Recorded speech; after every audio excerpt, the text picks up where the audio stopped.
All right. Hello again, Avengers, and welcome to another exciting daily vlog. This is Daily Vlog 2025, number 120. And today, I want to start a new series. No. I've been on this kind of game design kick, and I realized we have gone and we've kind of talked about a bunch of different classes and the systems that you have to design in order for those classes to exist in a tabletop RPG. And because of that, we've talked about quite a few different things. We've talked about divine pantheons and different flavors of magic and exploration and stuff like that. But we've never actually sat down and talked about the actual like three pillars of RPGs in general, and what it takes to kind of design systems around them. Those three pillars are combat, role playing, and exploration. Now, last year I did do a video talking about exploration and how there's not a whole lot of RPGs that really put a huge focus on exploration as part of the RPG.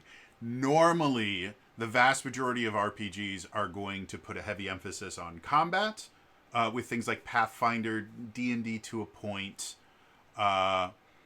and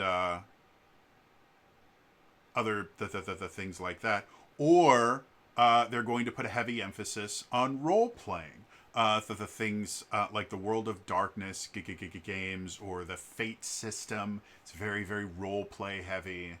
But you really don't see a whole lot that do exploration. And so that's what that video was about. But I wanted to kind of revisit that topic and then revisit, or first visit, I don't know, the other two pillars, because it's something that I think a lot of people that play TTRPGs just kind of don't even think about, because they're focusing on the minutia of the RPG itself. Well, Dungeon Dragon, we have all the different classes and feats and all these things, but we don't think about the overall idea of, well, what is a combat system?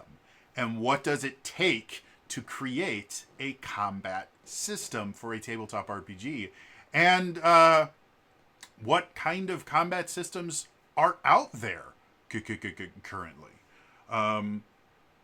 So yeah, I wanted to kind of do that. So today, we're going to be focusing on combat and exactly what it means as far as combat in TTRPGs.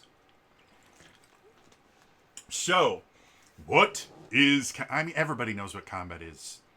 You fight the bad guys. Like, that's what it is. If we want to put a more kind of definitive definition onto combat, so it kind of fits in with this What Is series that I've made, combat is when one party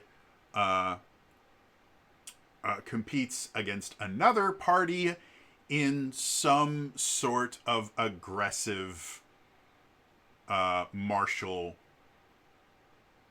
prowess. Competition of martial prowess. And when I say martial, I just mean kind of battle. It's combat. You're fighting. That's what combat is. But as far as, okay, well, that's a really, really huge umbrella, because there's a lot of different ways you can do combat. For most people in the TTRPG space, they are familiar with what I refer to as a 3-action system. Now, I need to emphasize, there is a different 3-action system that is exclusive to Pathfinder 2nd edition. We will talk about that in a little bit. That's not what I'm referencing.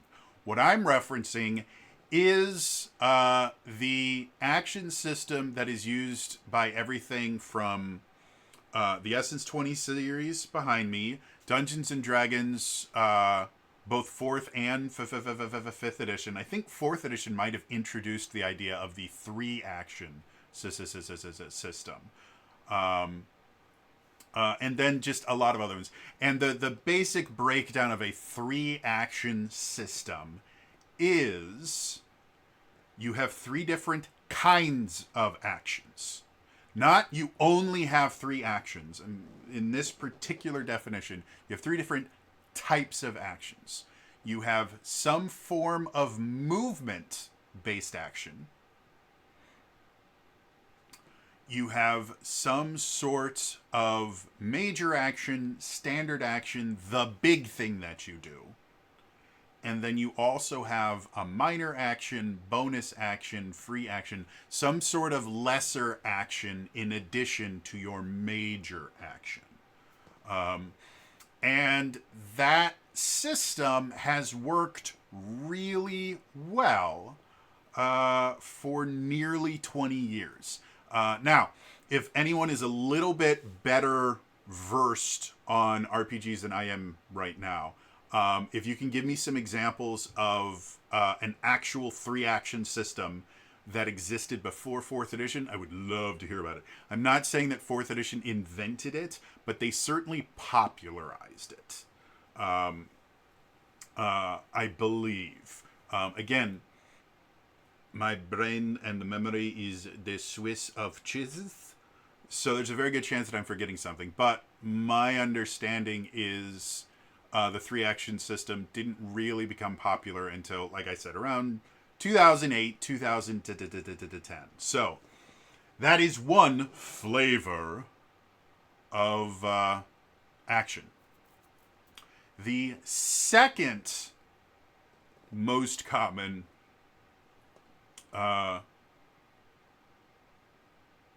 combat system is what I refer to as a 2-action system, where you have a movement action and a standard action, major action, just action. It simplifies things a little bit more. It's effectively what powered D&D 3rd edition and by dissemination also all of the D20 based games. And there are minor variations to that, like in the 3rd edition. One of the actions you could take was called a full action, where you used both your move action and your standard action to do one big thing. So there were ways to kind of mix and match actions so it effectively turned into a 1-action system, which we'll talk about in a second. But for the most part, there were 2 different flavors of things you could do. You could move, you could do an action. And whatever you were doing was based on using one of those 2 things. There are variations on the 3-action system. Like I said, Pathfinder 2nd edition has a variation on the 3-action system. And when a lot of people nowadays talk about a 3-action system, they are specifically referring to Pathfinder 2nd edition because that is what it is. It is a 3-action system. You have 3 actions.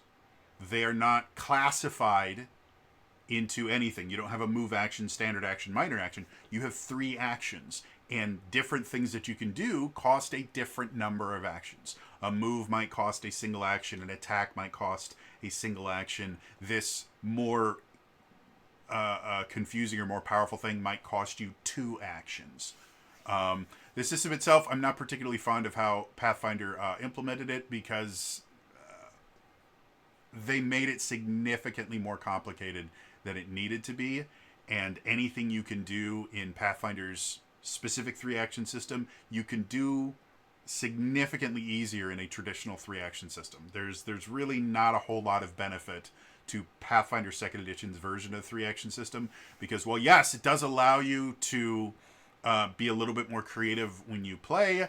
It also is ripe for abuse, which they had to introduce all of these additional penalties and stuff like that just to prevent not even like really good min-maxers, just regular old players from completely trivializing the game, the combat aspects of the game. So in my humble opinion, the way that Pathfinder 2nd Edition created their own 3-action system just isn't great. But it's a variation on a 3-action system. Like I said, there's variations on the 2-action system as well. D&D 3rd Edition is a kind of good example of that, where you aren't strictly limited to a move and an action. You have some ability to kind of shift them around. Then we get to what I refer to as a single action system. And single action systems show up in things like Fabula Ultima. The Cypher system uses a single action combat system.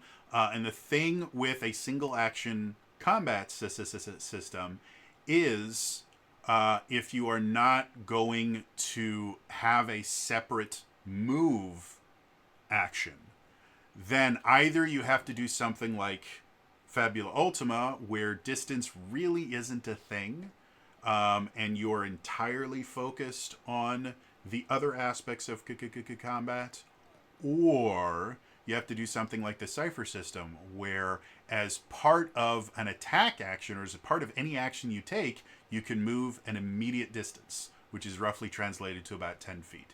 If you want to move a short distance, about 30 feet, which is your kind of standard move in most TTRPGs, you have to use your action to do that. And if you want to move a long distance, which I believe is 50 feet, you actually have to make a roll and use your action in order to do that. So single action systems have their benefits. They do simplify combat pretty spectacularly. Like, combat in the Cypher system is one of the easier styles of combat to deal with, just because while yes, Cypher system combat can be very tactical when you want it to be, it doesn't need to be complicated, whereas something like 3rd edition is very, very tactical, but also extremely complicated, and effectively requires you to use a map and minis. A lot of single action combat systems tend to work very well for theater of the mind style combat. The powered by the apocalypse system is kind of a single action system, depending on which flavor of powered by the apocalypse you're dealing with.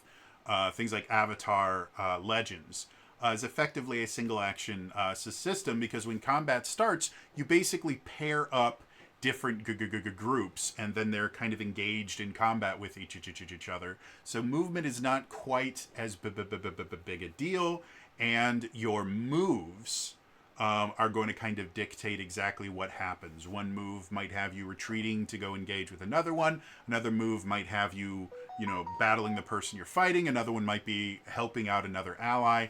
Like, there's a lot of different things that you can do. Powered by the apocalypse, combat in general tends to be very kind of narrative focused, kind of bridging the gap between role playing and combat. So those are your three kind of basic combat systems. You have your 1 action, your 2 action, your 3 action. Does that mean those are the only kind of systems that can possibly exist? No. And there are many, many variations on every single one of them. But if we start by just kind of defining as those 3 systems, that really does, in those really kind of broad, generalized terms, that really does cover just about every single tabletop RPG combat system out there.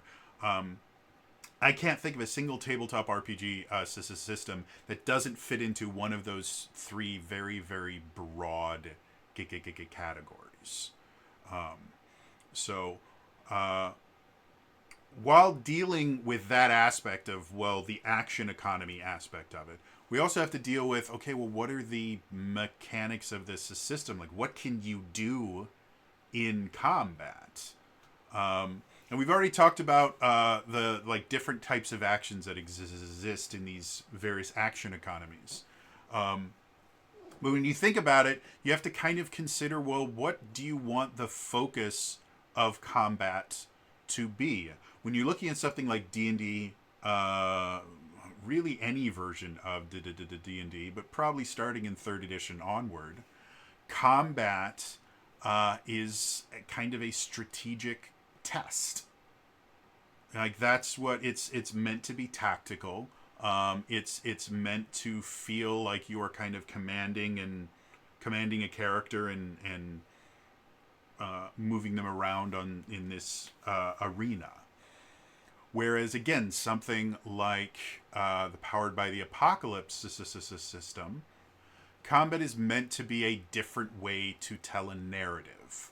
It's a very action focused narrative, but it's a different way to tell a narrative.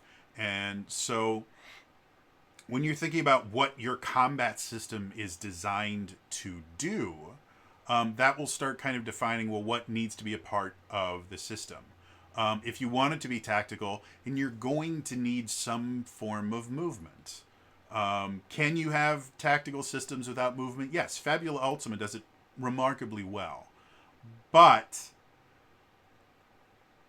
Fabula Ultima would be a much more tactical game if they had movement included in it. Let's just put it out there. The same thing is true a turn-based RPG versus a strategy RPG. The strategy RPG is going to have a lot more strategy. Something like Final Fantasy Tactics has a lot more strategy involved than something like Final Fantasy X. Does that mean that there's no strategy in Final Fantasy X? No. There's lots of strategy, but the strategy generally tends to involve figuring out whose turn is next, how to manipulate the turn order, and how to make sure that each person is getting the most out of their turn. Whereas the strategy in a strategy RPG, or a tactical RPG, like Final Fantasy Tactics, not only involves making sure everyone gets their movement right, or gets their action right, but also making sure that people are placed in the right place. Area attacks start becoming significantly more powerful in a more tactical style game. So if you do want something more tactical, you need to have some sort of movement system built into your combat system. And again, you can still have a movement system and have a single action economy. Again, Cypher System does it relatively well. And while the Cypher System is more meant for the kind of Theater of the Mind style combat, you 100% can play the Cypher System using minis and stuff like that. I've done it. It's a little bit weird to do, but it does work. So yeah, figuring out if you want it to be more tactical or more kind of narrative focused is another thing that you have to figure out when you are creating your system. The other aspect of tabletop RPG combat, which we've mentioned here already before, is the idea of theater of the mind combat versus mini combat. If you're not familiar with either of those two terms, theater of the mind combat is exactly that.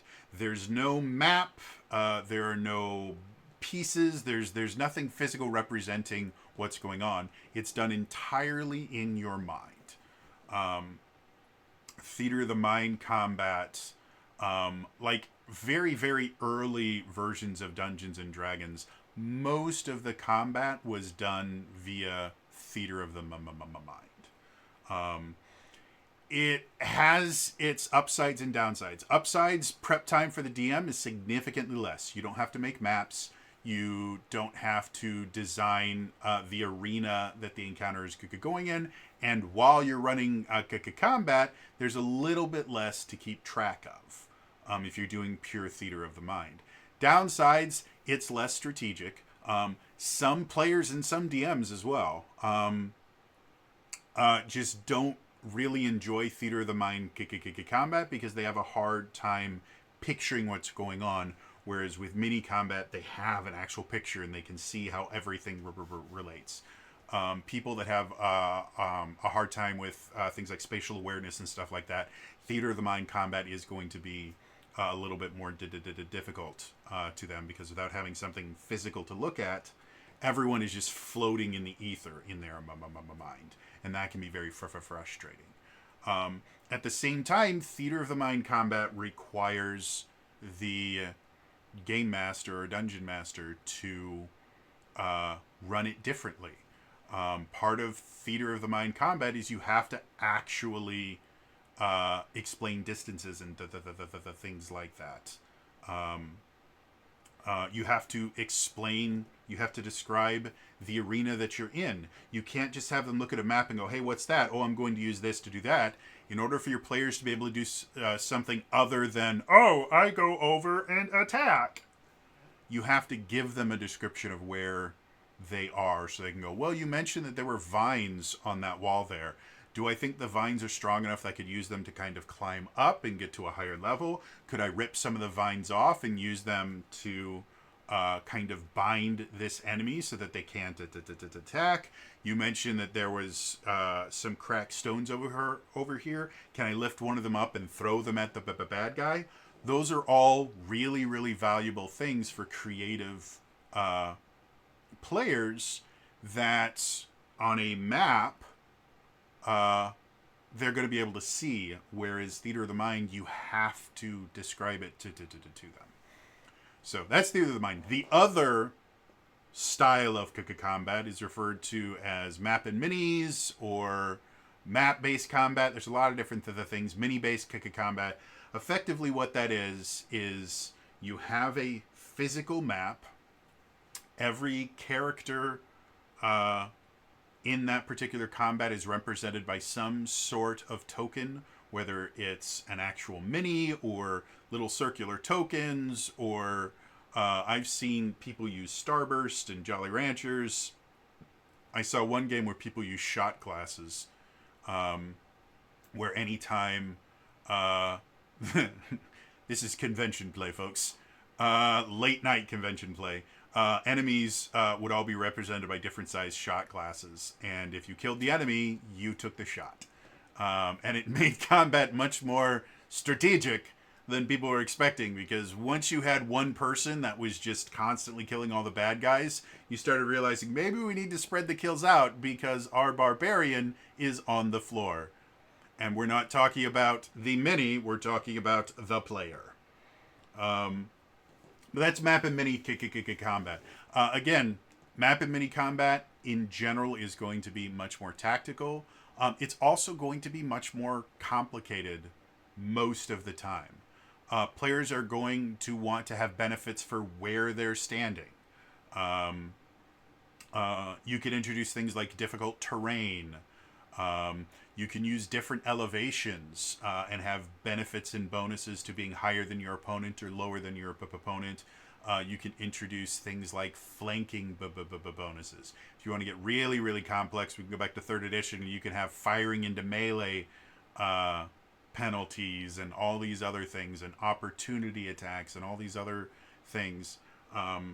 So map and mini based combat generally tends to be more complicated, but it's also easier for a lot of players to be able to kind of focus on it. Again, if you're not a particularly skilled narrator as a game master, Theater of the Mind combat can become kind of a slog. If you're not kind of narrating things and the players aren't getting into it, then it just kind of feels like, okay, which esoteric letter am I going to make the number attached to it go down faster? And that's all it really becomes. Whereas map and mini-based combat, you have physical things to look at. The players get to physically move their characters around. And if you get real crazy, there are shit tons of companies that make terrain and other things like that, so that your map isn't just your standard, like, if you are a game master, dungeon master, there's kind of a hierarchy of stuff that you use for map and mini combat. The most basic is the old wet erase battle map. Every single game store in the world that sells TTRPG products sells them. It's just a big, like, weird plastic feeling thing. Feels like a mixture of like canvas and plastic. They roll up and they come with these wet erase markers. Fun fact, if you use dry erase markers on a wet erase map, you will stain the map. It sucks. Only use wet erase markers on a wet erase map, and remember to actually erase them because you can stain your map. After you get with that, you can have like pre-printed maps or digital maps or things like that, and then kind of the big hierarchy of maps is going to be your physical three-dimensional maps, things like Dwarven Forge, and that actually can be a huge benefit to the game master, because by physically building a map for the players to look at, it takes some of the pressure off the GM to make quote unquote the map come alive. I've got a buddy of mine who runs D&D games in his home. He has invested greatly in things like Dwarven Forge. I believe he also makes some of his own pieces, which I guess is like the peak. Like if you have like your wet erase map and then pre-printed maps or digital maps, then you have Dwarven Forge. The one that's right above it is I make my own maps. And I believe he does a little bit of that too. But he shared some of his maps and things like that, and they look amazing. They will have things like smoke effects and lighting and other stuff like that. And that's all stuff that will get your players very, very much invested in what's going on. Because it's no longer, I have to use my imagination to figure out what's going on. It's, no, I can physically see exactly what's going on in front of me because it's done. If you've ever watched Critical Role, they are famous for their battle scenes happening on these just amazing, gorgeous maps that Mercer makes. So there are benefits to both systems. I tend to prefer the Theater of the Mind when I don't have a lot of prep time because of exactly that. And I'm a very good narrator. I'm very good at describing things and ensuring that my players have all the information that they need. I also have a really, really good grasp of spatial awareness. So in my head, I can keep track of where all the monsters are, and I know where they are. Not everybody can do that. However, I make maps a lot because it's easier on the players, and it's also a little bit easier on me during the game itself. I don't have to keep track of things in my head. I can keep track of it on the table. So there are benefits to both. And again, certain systems, when you are designing your RPG, are going to be designed around a certain thing. Pathfinder and Pathfinder 2nd Edition are mini-based games. Whether or not, and I know people are going to say, no, I've played Pathfinder Theater of the Mind. Yeah, and you can technically play 3rd Edition Theater of the Mind, and you can play 4th Edition Theater of the Mind, despite the fact that 4th Edition is specifically designed for a map. I have done 4th Edition combat in Theater of the Mind multiple times. It's not that hard, but the system is designed around a map. So is D&D 3rd Edition and 3.5, so is Pathfinder, so is Pathfinder 2nd Edition. They are all designed to be played on a map. That doesn't make them bad or anything like that. It just means that's what they're designed around. You go the other direction, Cypher System is designed to be Theater of the Mind.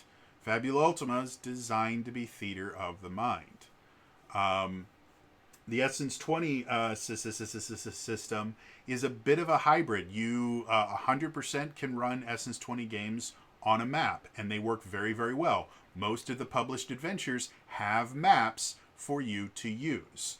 However, it is just as easy to run the Essence 20 system Theater of the Mind, and I've done it a lot of times. It's one of, in my personal opinion, it's one of the strengths of the Essence 20 system because of their kind of narrative focus of the game, where all of their mechanics have a basis in the narrative and in the lore. They can kind of go hybrid. If you are designing your own system, figuring out if you want to emphasize one or the other is an important thing to think about.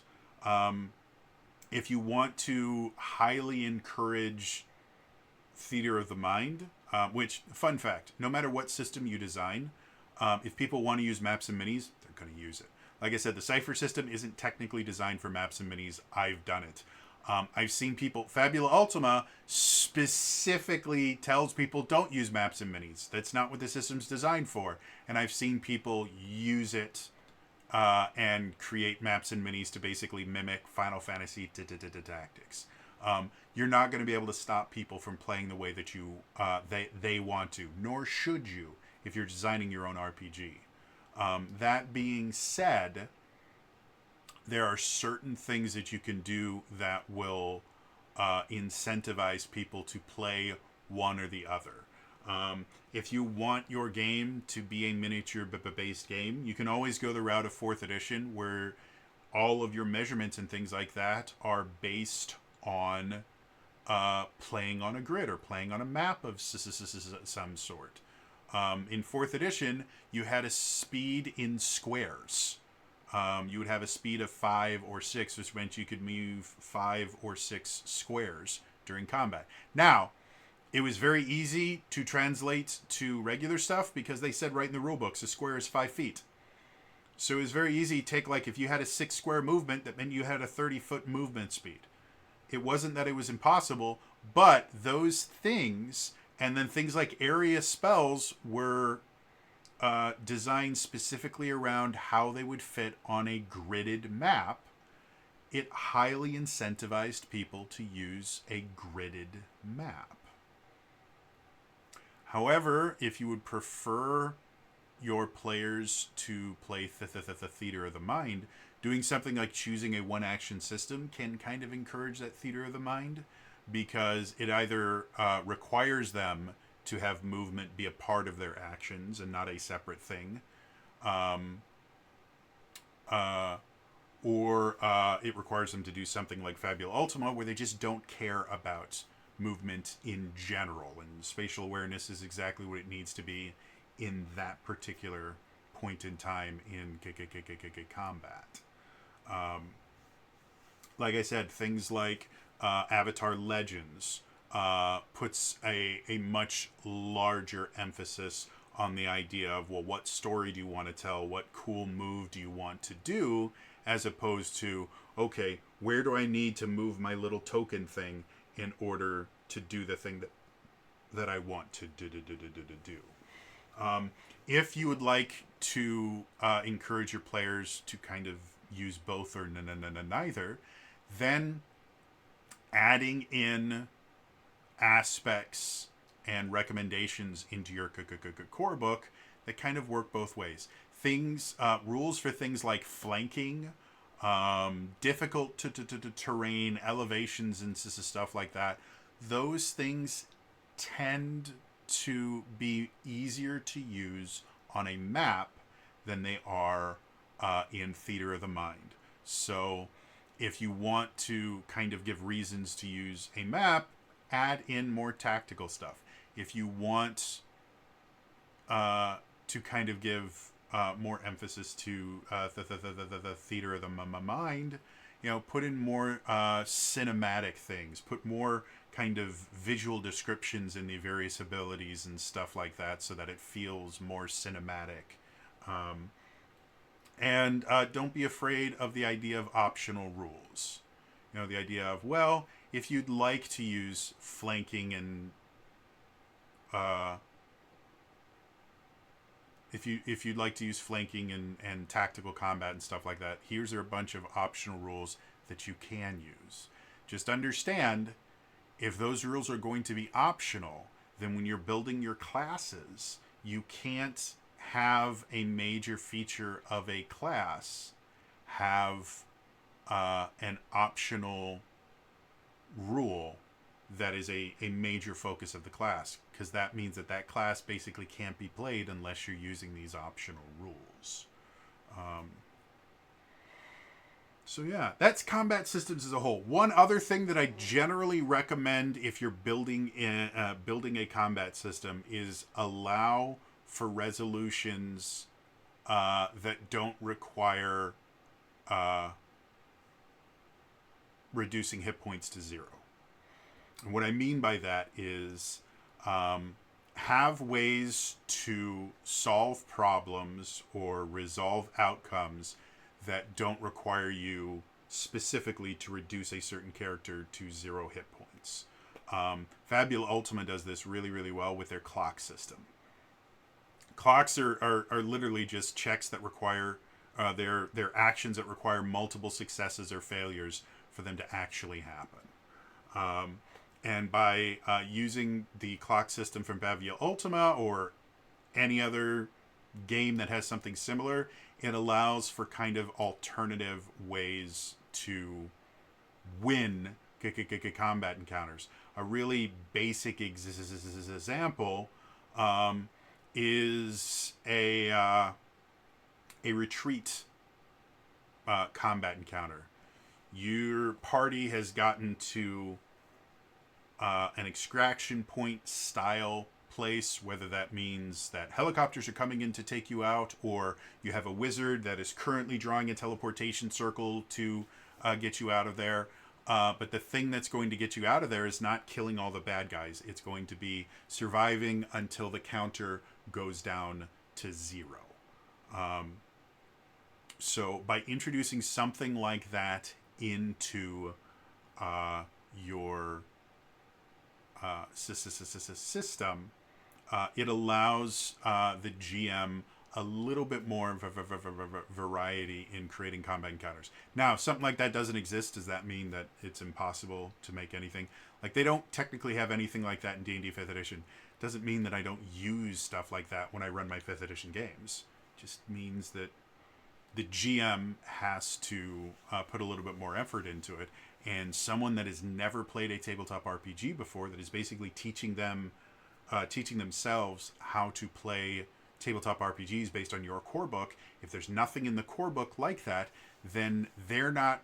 There's a good chance they're not going to figure it out until either they are influenced by something else, or they master your system enough to where they go, you know what, now I want to start modifying the system to make it work the way that I want to. The final thing that we need to talk about as far as combat is concerned is initiative, which is really funny because initiative is what starts combat. We're covering it at the end.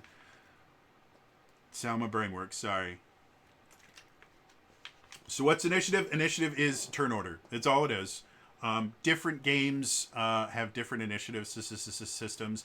The by far most common initiative system is basically you roll a die, add a number to it, and then highest number goes first. That is the initiative system for Dungeons and Dragons, all of Dungeons and Dragons, all versions of Pathfinder. I mean, I would say the majority of tabletop RPGs have a similar initiative system because it's very simple and it's very easy to understand.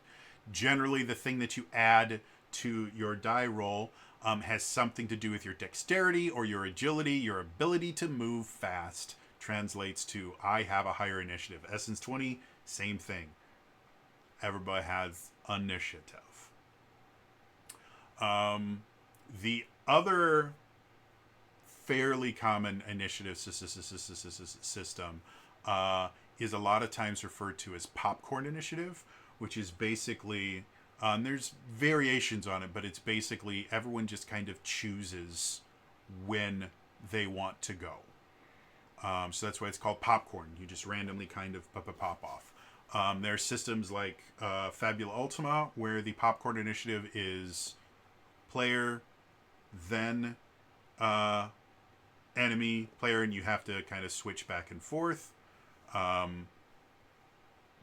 You can do a variation on that where it's one side goes first and then the other side goes, and within that side it's the popcorn thing where they just kind of get to pick and choose when they go. The early versions of Daggerheart, which comes out this month, or technically next month because May 1st is tomorrow, but the early versions of Daggerheart actually had kind of a weighted popcorn system where each time the players went, the GM would get these tokens that they could use to take actions. And eventually the GM could just start cashing in these tokens. And so effectively every time the players took a turn, they were giving the GM the ability to take bigger and more powerful turns. So there's this little kind of a gamble of, well, do we want to let the GM take a turn, or do we want to just keep doing ours and see how many we can kill off before they get their really big turn? There are advantages and disadvantages to both systems. The kind of traditional number-based initiative system is by far the easiest for anyone to understand. It can still be very tactical in the idea that once initiative is set, it stays that way, and you can kind of see where everyone is in the initiative and make your decisions based on that. There's a variation in the number-based initiative where you re-roll initiative every turn so that the turn order can get changed. In my humble opinion, that one gets a little bit more complicated than it needs to be, but some people really, really like that. That additional added randomness requires you to pay very, very close attention. The popcorn-based initiative can also be very, very strategic, whether it involves the kind of switching popcorn, where players go, then GM goes, or whether it's everybody goes at once, then all the bad guys go at once. There's still a little bit of strategy there. Fabula Ultima, I bring it up all the time because it does play very differently than a lot of other TTRPGs. Fabula Ultima's initiative system is a trade-off system. Players go, GM goes, players go, GM goes. But there's no set initiative of order. And so I've seen players that will take their turn at the top of the order one round and then not take their turn until the bottom of the order the next round, because they used an ability that lasts until the end of their next turn. And so by making it their next turn as long as physically possible, they ensure that the party is getting the most benefit out of that aspect of it. And it works very, very well. So, so that's combat in a nutshell. The various different kinds of combat systems, like I said, there are infinite little variations on each one, but for the most part, action economies can be broken up into 1 action, 2 action, and 3 action systems. Initiative can be broken up into either popcorn or number-based initiative, and then the actual combat itself can be broken up into theater of the mind or maps and minis based things. Most systems can actually work using most of those things. The one thing that generally doesn't change in a single system is going to be the action economy, because the rest of the system is built around that. The things like theater of the mind versus maps and minis, most systems can go both ways. Initiative, as much as if you're playing D&D 5th edition, if you do popcorn initiative, some people are going to get upset because there are feats and things like that that improve your initiative. You can still run D&D using a popcorn initiative. Like, it doesn't ruin the game. It's just a different way to play. So, interested to hear from you guys. First of all, like I said, can you think of other examples of any of those action economies that I described? And specifically, does anyone know of a 3-action economy that existed and was popular before D&D 4th edition, which came out in 2008? I'd really be interested if I just have a gap in my knowledge or something. Put that in the comments down below. And then, what is your favorite version of initiative? Do you like the 3-action system? Do you prefer a 2-action or a 1-action? Are you a huge, staunch supporter of the Pathfinder Pathfinder 2nd Edition 3-action system, no matter how broken it is? Let me know in the comments down below. Otherwise, again, it's all for me today. I will see you guys next time. All right? Bye-bye.